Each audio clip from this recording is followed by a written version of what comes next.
Hey, so this video I'm going to show you how to install Screencastify, which is one of my favorite tools for recording. It's great for Chromebooks. I'm actually using Screencast-O-Matic now because I'm on a MacBook. So really, it kind of depends on what you want to use. Anyway, Screencastify. Let me show you how to install it. It's easy, again, especially for Chromebooks. So the first thing you would do is Google Screencastify. You see the first two things are those two I just talked about. Screencastify. First link. It's a Chrome extension. So it'll take you to this little Chrome web store, ask you if you want to add to Chrome, and I'm going to add it to Chrome. And so that's the first thing it'll do, is just add the extension, easy peasy. And so by extension, it's these kind of little buttons that are up here in the top right corner. So you'll see that it just added this little one right here to the corner. So that's it as far as setup is concerned. So now, if you want to screen record any page, I'll show you how to do it. So let's just say I want to, I don't know, check out dogs and tell my class all about dogs. All right. So this news article, maybe I want to screencast it. Doesn't really matter. Let me show you. So all you do is you come up here to the little button I just showed you, and you would click on it. And then it'll basically ask you if you're okay with it, accessing your camera and all this stuff here. So you have to kind of grant it access. So just kind of hit allow.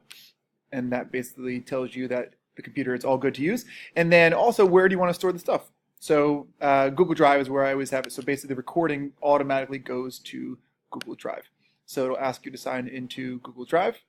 It'll ask you sometimes if you're an educator, ask you a couple questions. So basically follow the prompts that come up on the page. Mine's just spinning right now, so hopefully that'll come up real quick. It looks like I already have a recording here, which is great. So I'm already logged in. You have to log in. It takes you to your recordings. Yours will be blank. I said, if it asks you some questions, just ask them or answer the questions. Anyway. Now that you have logged in, you have answered the questions, we're back to this page. So you see, click the button again, and that little arrow up here will pull up this page. Now, so if you just want to record your desktop, which is just the screen in front of you, so right now you have my face, so you don't want your face there, it'll just be the screen. Now here's what I'm going to tell you, just my advice on this. I think that students and people pay attention better if you're in the video. They actually see you talking as opposed to a voice over a screen, but most people I know are more comfortable at first just with a screen. So maybe you want to start there and then potentially have your face in it later. So if you want to do that, you see this little meter here, which means it's detecting my microphone, so I'm good to go. So literally just click the record desktop button. It would say 3, 2, 1, and then I would start recording. Actually, let's see if it works, even though I'm using a different program. I don't know if that's going to still work. Oh, I'm sorry, it's going to ask you if you want to do your entire screen or just like the Chrome window. I'll just do the Chrome window. And it says 3, 2, 1. And so right now you can see this little red dot up here, so it means that I am recording. And then when you're done, you would just basically click on it again and hit stop. And after that, it would ultimately save it to your drive. You see it saves it directly to drive. It gives you a preview of the file.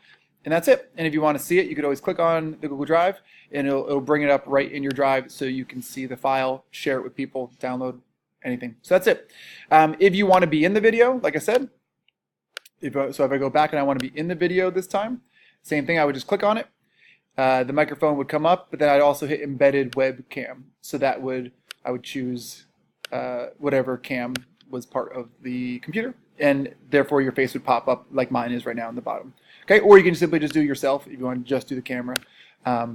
That's it. Easy, crazy easy to use, and it's a perfect tool for creating screencasts. All right, hope that helped you.